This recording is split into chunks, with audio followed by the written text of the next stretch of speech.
Good morning.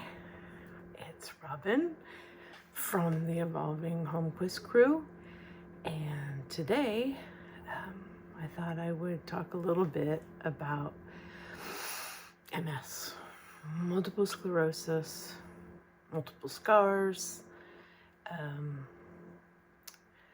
I don't know, maybe most of you already know what it is, or you probably wouldn't be watching this video.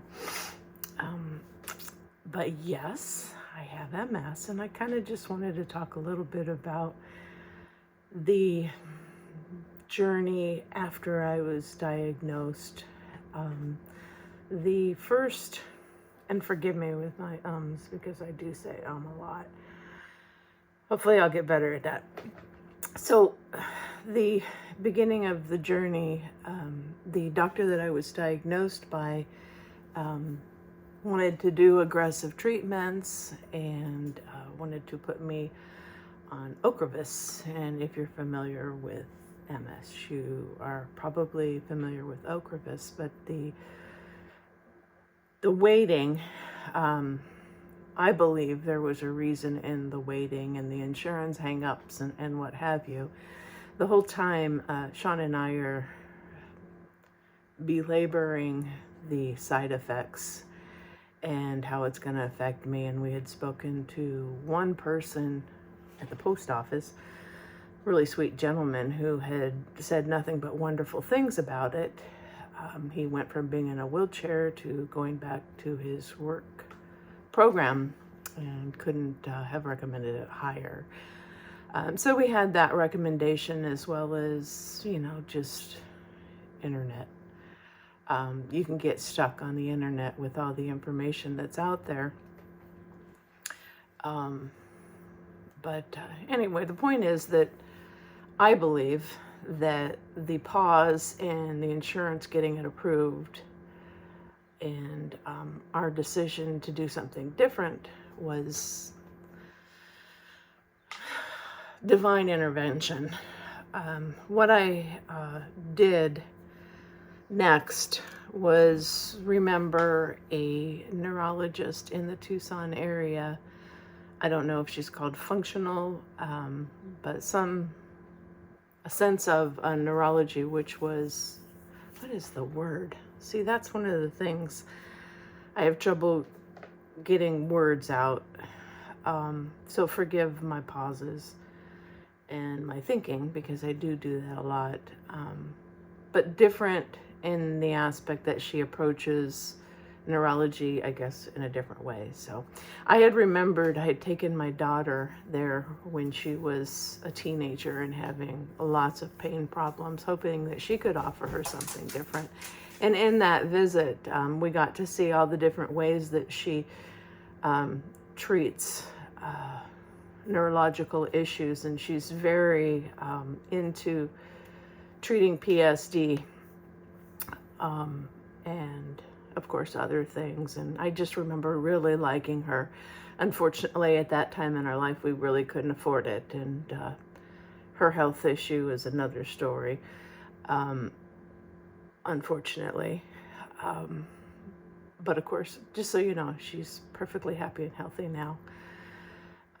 So anyway, back to the point of this neurologist. I went to this neurologist, and she set me up for some cognitive tests, and we did special MRIs, and I can't think of the name of it right now, but it shows the color, and it just gives a more in-depth view of the brain and what's going on in it. And so we did that, went back for my follow-up appointment, and we discussed where to go from there. And of course, the first thing that I was interested in was the hyperbaric oxygen. And she said, yes, we could do that. Unfortunately, the price is pretty high, and she recommended, if it was in our budget, to purchase an at-home hyperbaric oxygen chamber. And also from there, she said, if you were a member of my family, I would recommend that you go on Copaxone, which is also a glutamate acetate, to prevent further disease progression.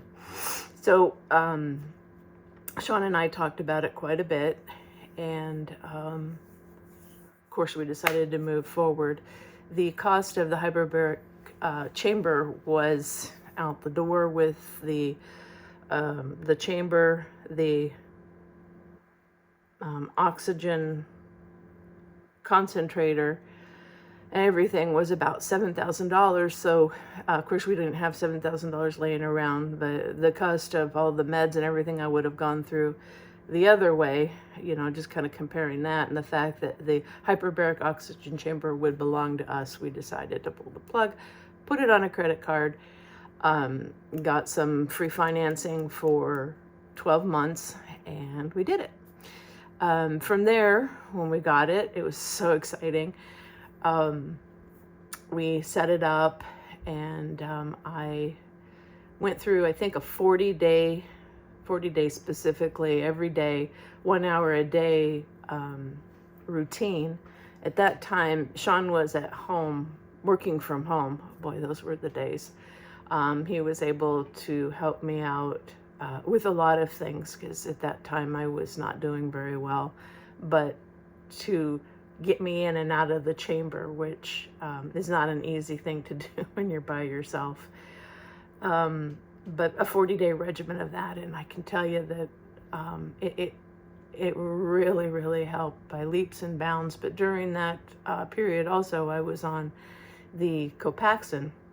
Copaxone is a shot, and cost of that is high too. Fortunately, my insurance covered it at this point in time.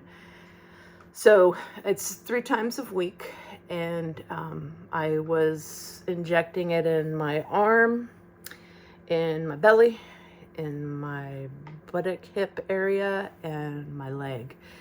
I did not like it. I didn't like the way it hurt, and it seemed to, from our witnessing, didn't really do, it made me worse. And I don't know if that was part of the progression of the disease or if it was a medicine, I don't know. But I do know that the hyperbaric oxygen chamber really helped a lot. Moving forward, I think I went through, I would say, 6 months of that medication, and finally decided that my days were getting worse. I was having more bad days than good days, so we gave that medicine the boot, and we focused on the hyperbaric oxygen chamber. Now, by this point, I was qualified for Medicare anyway, and Medicare wouldn't have covered this medication. So it kind of worked out in our favor either way.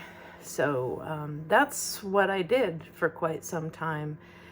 And when we moved to across the country, which, wow, that's a whole nother story in itself, but when we moved across the country, Sean didn't have the time so I could have an actual schedule, so we kind of did it when we could. But one great thing that came about that is my daughter and her husband were trying for the last 3 years to have a baby, and he decided on his own. I offered it, of course. I didn't sell it or anything. I just said it's out there. He did his own research, and he decided that he was going to use it, and he did. He came probably 3 times a week for an hour at a time, and I don't know for how long it went, but the good news is they ended up pregnant, and I have a beautiful baby granddaughter who just turned 7 months old. Woo, isn't that great?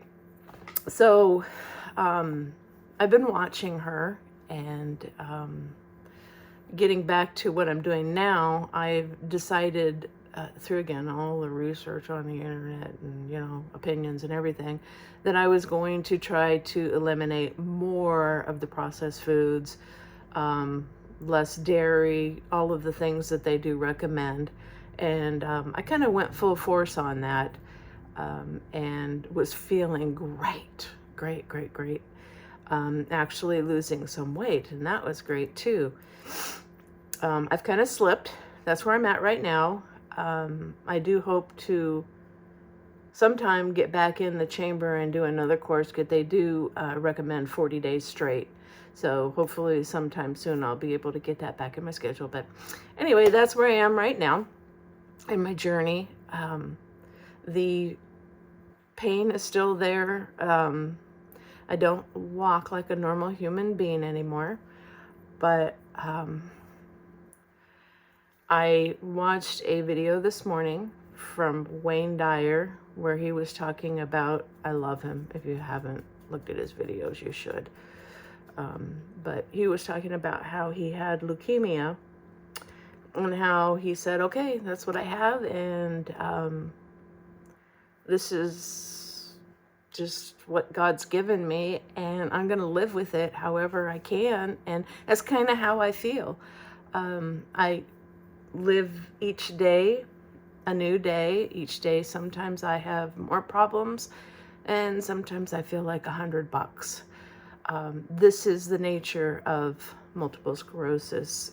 And one important thing that I want to say, even though I am no expert on multiple sclerosis, as much as I have learned about it, I can't really verbalize the facts as I've ingested them. But one thing that really stuck with me is it's a snowflake disease. Probably heard that before.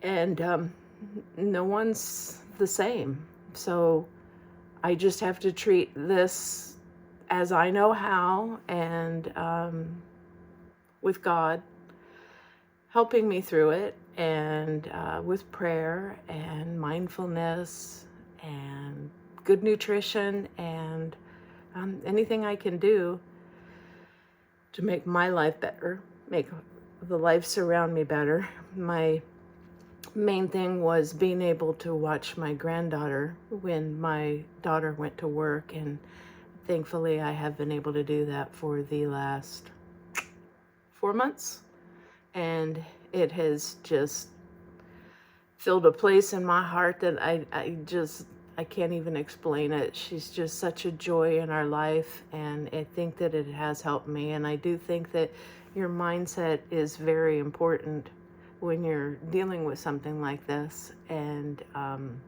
she feeds my soul. It's so wonderful to have her.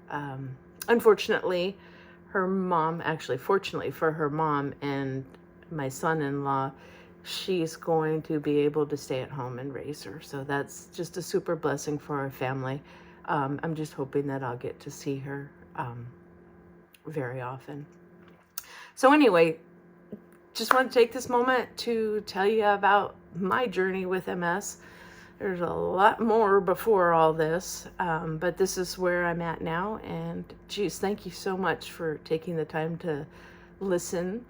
And if you want to hear more, let me know. And if you have any questions, let me know as well. And again, we are the Evolving Homequist crew, all kinds of different videos. And I hope you take some time to look at what else we got. And I hope to talk to you soon. Bye.